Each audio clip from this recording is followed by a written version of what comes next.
تعرفوا إن اسم الجبار اسم من أسماء الله الحسنى؟ يلا تعالوا نشوف ونسمع الحدوتة. وكان يا مكان ولا يحلى الكلام إلا بذكر الله الجبار. في شارع هادي مليان بيوت صغيرة، كان في ولد شقي اسمه آدم.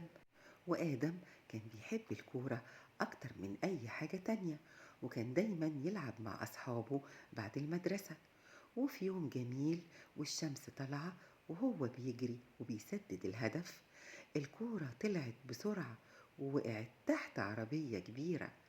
آدم طلع يجري يحاول يطلعها، لكن العربية اتحركت شوية والكورة راحت ورا العمود الكبير. آدم صرخ: آه، الكورة الوحيدة بتاعتي. صحابه حاولوا إن هم يهدوه وقالوا له: ما تقلقش يا آدم، نجيب لك واحدة تانية. آدم قال لهم: دي هدية من بابا وأنا بحب الهدية ديت. آدم قعد على الرصيف زعلان وبدأ يحس إن اللعبة ضاعت للأبد. وفجأة وهو قاعد مع أصحابه لقى عم سعيد جارهم الراجل الطيب. قال له: مالك يا بطل، ليه زعلان؟ آدم قال له: أصل الكورة ضاعت ومش هعرف ألعب تاني. عم سعيد ابتسم وقال له: تعرف يا آدم، ربنا اسمه الجبار. قال له: الجبار يعني إيه؟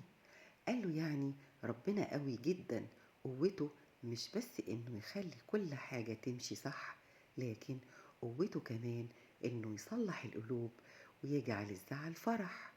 آدم رفع راسه وقال: طب أعمل إيه دلوقتي؟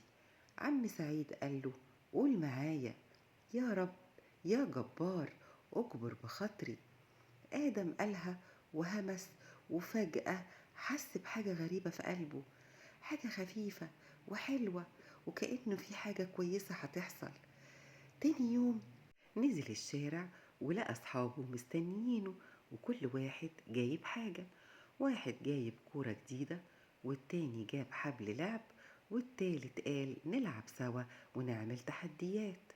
ابتدوا يلعبوا ألعاب جديدة، يعملوا سباقات وتحديات للقفز ويرموا الكورة في السلة، لغاية ما آدم قعد يضحك ويجري ويتحمس أكتر وأكتر من أي وقت تاني. وفي نص اللعبة ظهرت الكورة اللي كانت ضايعة وطلعت قدامهم. صرخ من الفرحة وكانت مفاجأة جميلة.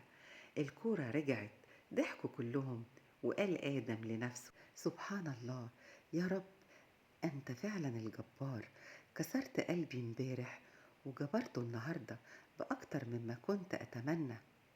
وضحكوا الصحاب وجروا ورا الكورة، والشارع مليان ضحك وفرح. وآدم جوه قلبه كلمة واحدة، هي الحمد لله. وربنا الجبار ما بيسيبش قلب مكسور، ودايما بيكبره وفي الوقت الصح وبطريقة حلوة. ورجع البيت وقال لمامته: يا ماما، النهاردة فهمت إن ربنا سبحانه وتعالى يقوي ويجبر بخاطر اللي زعلان.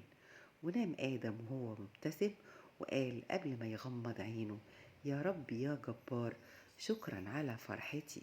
يا رب يا جبار اكبر بخاطر كل زعلان، وفرح قلوبنا وقلوب أصحابنا كمان. ولو عجبتكم الحدوتة اضغطوا لايك واشتركوا معانا علشان نسمع كل يوم حدوتة جديدة من حواديت أسماء الله الحسنى. وافتكروا دايما إن ربنا الجبار بيجبر الخاطر وما يسيبش حد زعلان.